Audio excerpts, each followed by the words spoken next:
कभी आपने नोटिस किया है कि कुछ लोग हमेशा दूसरों को कंट्रोल करने की कोशिश करते हैं, कुछ लोग हर बात पे इमोशनल रिएक्ट करते हैं और कुछ लोग लॉजिकल तरीके से सोचते हैं। यह सिर्फ पर्सनालिटी का डिफरेंस नहीं है, बल्कि एक डीप साइकोलॉजिकल पैटर्न है जो हम सबकी कम्युनिकेशन और रिलेशनशिप्स को कंट्रोल करता है। एक ही सिचुएशन में अलग अलग लोग अलग तरीके से क्यों रिएक्ट करते हैं? कोई गुस्सा हो जाता है, कोई शांत रहता है और लॉजिकली सोचता है, कोई बच्चों जैसा बिहेवियर दिखाता है। मतलब एक ही इंसान भी अलग अलग सिचुएशंस में अलग तरीके से एक्ट करता है। अगर तुमने कभी खुद से यह सवाल किया है कि मैं ऐसा क्यों करता हूं, तो जवाब है तुम्हारे दिमाग के 3 ईगो स्टेट्स। हाँ, तुम्हारे अंदर 3 अलग अलग पर्सनैलिटीज रहती हैं और तुम बिना सोचे समझे उनमें से किसी एक मोड में शिफ्ट हो जाते हो। आज हम बात करेंगे ट्रांजैक्शनल एनालिसिस की, जो बताता है कि हमारी माइंड की 3 स्टेट्स कैसे काम करती हैं और कैसे ये तुम्हारी जिंदगी को कंट्रोल करती हैं। ये समझना सिर्फ इंटरेस्टिंग नहीं, लाइफ चेंजिंग भी हो सकता है, क्योंकि अगर आपको ये समझ आ गया तो आप लोगों को माइंड रीड कर सकते हो और टॉक्सिक कॉन्वर्सेशन से बच सकते हो। हेलो दोस्तों, कैसे हैं आप सब? आपका तहे दिल से स्वागत है हमारे चैनल पर। आज हम बात करने वाले हैं डार्क साइकोलॉजी की इंटरेस्टिंग बुक के बारे में, गेम्स पीपल प्ले। ये बुक हमें सिखाती है कि लोग कैसे हमारे इमोशंस के साथ खिलवाड़ करते हैं और कैसे हम इससे बच सकते हैं। तो चलिए शुरू करते हैं। अगर आपको ये टॉपिक्स इंटरेस्टिंग लगते हैं और आपको अपने माइंड को और स्ट्रांग बनाने की जरूरत है, तो इस चैनल को सब्सक्राइब करें। हमारा टारगेट है 1000 सब्सक्राइबर्स। आपका सपोर्ट हमारे लिए बहुत इंपॉर्टेंट है। हर एक सब्सक्राइबर के साथ हम अपने नॉलेज का लेवल और बढ़ाते हैं। तो अगर आप भी अपने मेंटल स्किल्स को अपग्रेड करना चाहते हैं तो सब्सक्राइब करें और बेल आइकॉन दबाएं ताकि आपको हर नए वीडियो की अपडेट मिले। चैप्टर 1, साइकोलॉजिकल गेम्स क्या हैं? एरिक बर्न कहते हैं कि लोग अपनी इमोशनल नीड्स और सोशल इंटरैक्शंस के दौरान सबकॉन्शियस लेवल पे गेम्स खेलते हैं। ये सिर्फ नॉर्मल बातें नहीं होती, बल्कि एक तरह की हिडन स्ट्रैटेजी होती है जिसमें लोग दूसरों को इन्फ्लुएंस करते हैं बिना उनको डायरेक्टली बताए। ये गेम्स मोस्टली नेगेटिव और मैनिपुलेटिव होते हैं। ये कॉन्शियस लेवल पे नहीं, सबकॉन्शियस लेवल पे ऑपरेट होते हैं। इनका गोल होता है इमोशनल कंट्रोल, डोमिनेंस या विक्टिम बनकर सिंपैथी लेना। कभी तुम्हें ऐसा महसूस हुआ है कि कुछ लोग बार बार सेम तरीके से रिएक्ट करते हैं? कोई हमेशा विक्टिम बनता है, कोई बिना वजह गिल्ट फील करवा देता है, कोई हर कॉन्वर्सेशन को एक इमोशनल ड्रामा बना देता है। अगर हाँ, तो शायद तुम साइकोलॉजिकल गेम्स के शिकार हो रहे हो, या शायद बिना जाने खुद भी ये गेम्स खेल रहे हो। यस, लोग बिना सोचे समझे गेम्स खेलते हैं, मैनिपुलेशन, कंट्रोल या विक्टिम बनने के लिए। और सबसे डेंजरस बात, इनका असली मोटिव छुपा होता है। सोचो, एक दोस्त हमेशा तुमसे कंप्लेन करता है, यार मेरी लाइफ में प्रॉब्लम्स ही प्रॉब्लम्स हैं, कोई मेरी हेल्प ही नहीं करता। तुम एक सजेशन देते हो, पर वो तुरंत कहता है, हाँ पर यह मेरे लिए पॉसिबल नहीं है। फिर तुम दूसरा सॉल्यूशन देते हो और वो फिर कहता है, मुझे यह भी नहीं करना। तुम बार बार उसकी हेल्प करने की कोशिश कर रहे हो, पर वो हर बार एक नया एक्सक्यूज निकाल रहा है। मतलब यूज हेल्प चाहिए ही नहीं, उसे बस अटेंशन और सिंपैथी चाहिए। यही है एक साइकोलॉजिकल गेम। लोग अपनी इमोशनल नीड्स और सोशल इंटरैक्शंस के दौरान ये गेम्स अनकॉन्शियसली खेलते हैं। 3 इंपॉर्टेंट चीज। 1, ये पैटर्न्स रिपीटेटिव होते हैं, सेम सिचुएशन बार बार रिपीट होती है। 2, मोटिव हिडन होता है, जो सामने दिख रहा है असल वजह उसके पीछे छुपी होती है। 3, यह अक्सर मैनिपुलेशन, विक्टिमहुड या कंट्रोल से जुड़े होते हैं। 5 कॉमन माइंड गेम्स जो लोग आपके साथ खेलते हैं। 1, why don't you, yes but, हमेशा सॉल्यूशंस रिजेक्ट करना।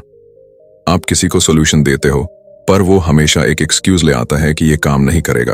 एग्जाम्पल, फ्रेंड, मुझे जॉब नहीं मिल रही यार। आप, तू लिंक्डइन पे एक्टिव हो। फ्रेंड, हाँ बट वहां कोई रिस्पॉन्स नहीं आता। आप, तो नए स्किल्स सीख ले। फ्रेंड, हाँ बट उसमें टाइम लगेगा। रियलिटी, ये लोग सॉल्यूशंस नहीं चाहते, बस अटेंशन चाहते हैं। तुम इरिटेट हो जाते हो और वो इंसान फिर कंप्लेन करता है कि कोई उसकी हेल्प नहीं करता।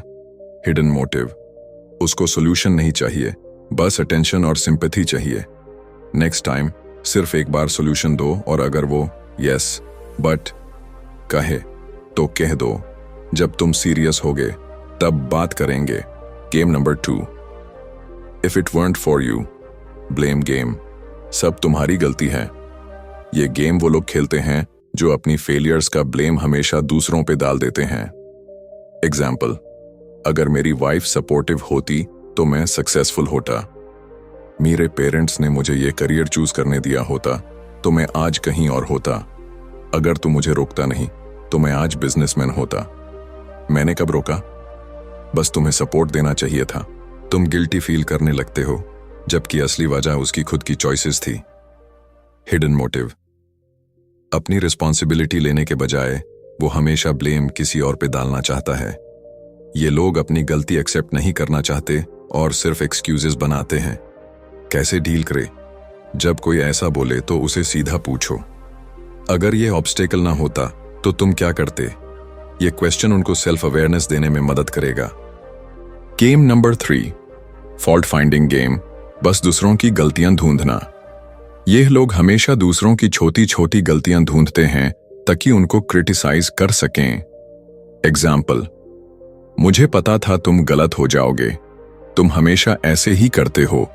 यह गेम टॉक्सिक रिलेशनशिप्स और वर्कप्लेस नेगेटिविटी बढ़ाता है। कैसे डील करे? ऐसे लोगों को इग्नोर करो या बाउंड्रीज सेट करो। फैक्ट्स पे रहो, इमोशंस में मत फांसो। Game number 4, see what you made me do, blaming others for your actions. यह गेम वो लोग खेलते हैं जो अपनी गलती दूसरों पे डालने की कोशिश करते हैं। एग्जाम्पल, तेरी वजह से मैंने गुस्से में ये तोड़ दिया। अगर तू लेट नहीं होता तो मुझे चिल्लाना नहीं पड़ता। एक कपल फाइट कर रहा है। एक पार्टनर चिल्लाने लगता है और कहता है, मैं इतना गुस्सा क्यों हूं? क्योंकि तुमने मुझे ऐसे बिहेव करने पे मजबूर किया। या फिर एक दोस्त कहता है, मैंने जॉब छोड़ दी, सब तुम्हारी वजह से हुआ।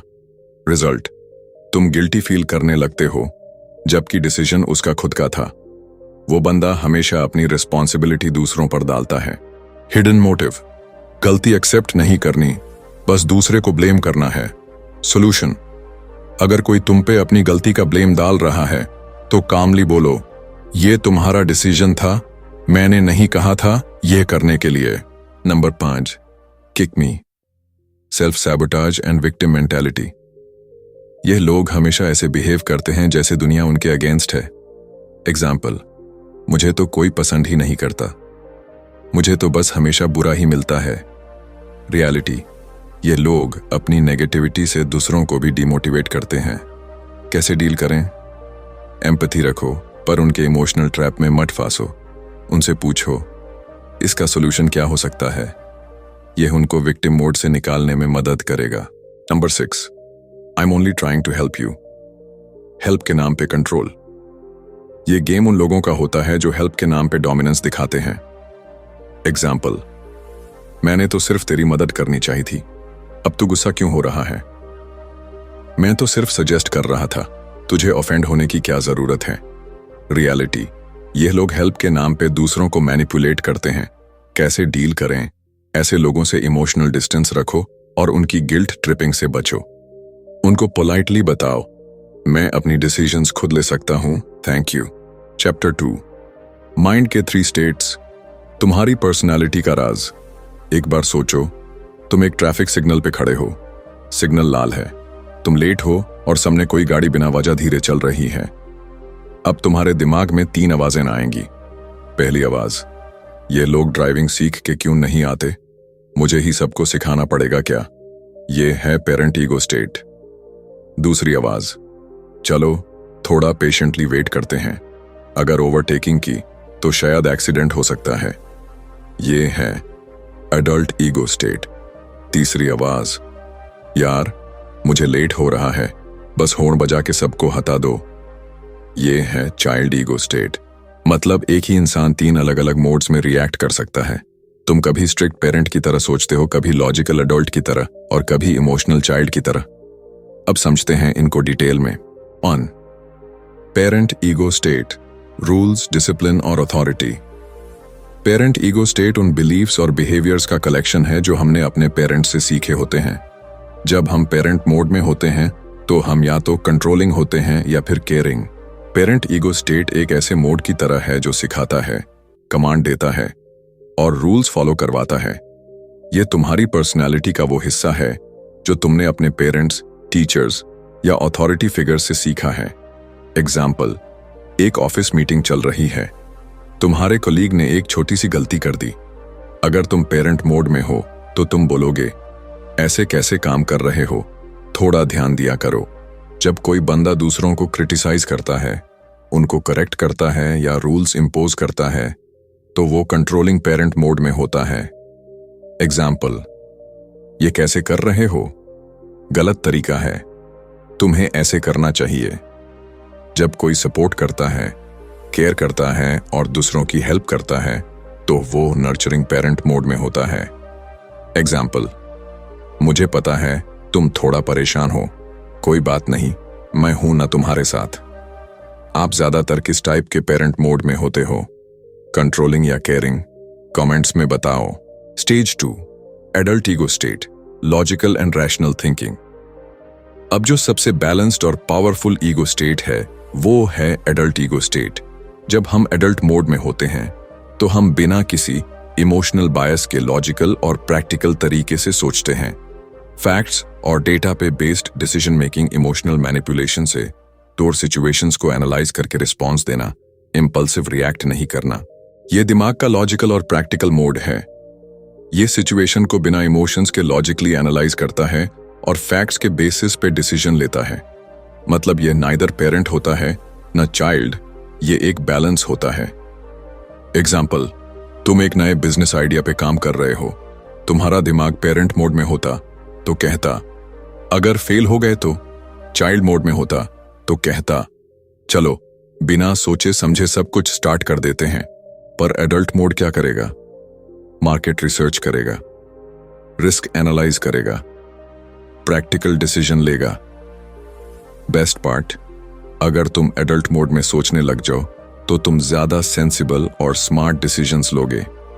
न ज्यादा इमोशनल, न ज्यादा कंट्रोलिंग, बस बैलेंस्ड। लाइफ टिप, अगर आप अपनी पर्सनल और प्रोफेशनल लाइफ में सक्सेसफुल बनना चाहते हो तो हमेशा एडल्ट ईगो स्टेट में रहने की प्रैक्टिस करो। चाइल्ड ईगो स्टेट, तुम्हारा बच्चा वाला मोड। और अब बात करते हैं चाइल्ड ईगो स्टेट की, यानी तुम्हारा अंदर का बच्चा। जब तुम मस्ती करते हो, इंपल्सिव डिसीजंस लेते हो या बिना सोचे रिएक्ट करते हो तो तुम चाइल्ड मोड में होते हो। जब हम चाइल्ड मोड में होते हैं तो हम बिना सोचे रिएक्ट करते हैं, या तो बहुत प्लेफुल और क्रिएटिव होते हैं या फिर जिद्दी और इमोशनल। फ्री चाइल्ड, जब हम मस्ती, क्रिएटिविटी और एक्साइटमेंट में होते हैं। एग्जाम्पल, मुझे बस मजा चाहिए, मैं कुछ भी कर सकता हूं। अडेप्टेड चाइल्ड, जब हम सोसाइटी के प्रेशर में एडजस्ट करने लगते हैं या रेबेलियस हो जाते हैं। एग्जाम्पल, मुझे ये रूल नहीं पसंद, मैं नहीं मानूंगा, या मैं हमेशा सबको खुश करने की कोशिश करता हूं। तुम अपने माइंड को कैसे बैलेंस कर सकते हो? तो अब सवाल ये है, कौन सा मोड बेस्ट है? सिंपल जवाब, बैलेंस जरूरी है। 1, हर सिचुएशन में अडल्ट मोड एक्टिवेट करो, मतलब लॉजिकल डिसीजन लो बिना इमोशंस में आकर रिएक्ट किए। 2, पेरेंट मोड का यूज गाइडेंस के लिए करो, कंट्रोल के लिए नहीं। दूसरों को अननेसेसरी जज मत करो, बस हेल्प करो। 3, चाइल्ड मोड का यूज क्रिएटिविटी और एनर्जी के लिए करो, इंपल्सिवनेस के लिए नहीं। लाइफ का मजा लो पर बिना सोचे गलत डिसीजंस मत लो। अगर तुम अपनी पर्सनालिटी के इन 3 स्टेट्स को समझ लो तो तुम अपने एक्शंस को बेटर कंट्रोल कर सकते हो और अपने रिलेशनशिप्स और डिसीजंस को इंप्रूव कर सकते हो। तुम साइकोलॉजिकल गेम्स से कैसे बच सकते हो? अगर तुम इन गेम्स का पार्ट नहीं बनना चाहते तो ये 3 चीजें फॉलो करो। 1, सेल्फ अवेयरनेस, समझो कि तुम्हारा रिएक्शन कोई गेम तो नहीं ट्रिगर कर रहा। क्या तुम भी बिना जाने ये गेम्स खेल रहे हो? 2, direct and clear communication, games का पार्ट मत बनो, डायरेक्टली बात करो। अगर कोई तुमसे गेम्स खेल रहा है तो उसको बोलो, तुम मुझे डायरेक्टली बता सकते हो तुम्हें क्या चाहिए। 3, इमोशनल स्ट्रेंथ डेवलप करो, मैनिपुलेशन और गिल्ट ट्रिपिंग को समझो और अवॉइड करो। अपनी लाइफ के डिसीजंस अपने आप लो, किसी और के ब्लेम गेम का शिकार मत बनो। बोनस टिप, जब भी तुम्हें लगे कि कोई तुम्हें मैनिपुलेट कर रहा है, एक सेकंड रुको और सोचो, इसका असली मोटिव क्या हो सकता है। साइकोलॉजिकल गेम्स का सच। कंक्लूजन। अगर तुम अपनी लाइफ के टॉक्सिक पैटर्न्स को समझ लो तो तुम अपनी रिलेशनशिप्स और माइंडसेट को एक नया डायरेक्शन दे सकते हो। आज हमने समझा कि लोग साइकोलॉजिकल गेम्स क्यों खेलते हैं और कैसे तुम इन गेम्स से बच सकते हो। पर सबसे इंपॉर्टेंट बात यह है कि ये गेम्स हर इंसान खेलता है, चाहे कॉन्शियसली या अनकॉन्शियसली। लेकिन अगर तुम सेल्फ अवेयरनेस, ऑनेस्ट कम्युनिकेशन और इमोशनल मैच्योरिटी डेवलप कर लो तो तुम अपनी लाइफ में हेल्थी और मीनिंगफुल रिलेशनशिप्स बना सकते हो। बर्ने का कहना है, जब तुम अपनी ईगो स्टेट्स और साइकोलॉजिकल गेम्स को समझ लेते हो तो तुम रिलेशनशिप्स और सोशल इंटरैक्शंस को कंट्रोल कर सकते हो। तुम अननेसेसरी कॉन्फ्लिक्ट्स अवॉइड कर सकते हो। तुम इमोशनली मैनिपुलेटिव लोगों से बच सकते हो। तुम ज्यादा स्ट्रांग, कॉन्फिडेंट और इमोशनली स्टेबल बन सकते हो। फाइनल थॉट, अगर तुम्हें आज की वीडियो पसंद आई हो तो लाइक करो, कमेंट में अपनी थॉट्स शेयर करो और चैनल को सब्सक्राइब करना मत भूलो। मिलते हैं नेक्स्ट वीडियो में। Stay aware, stay strong.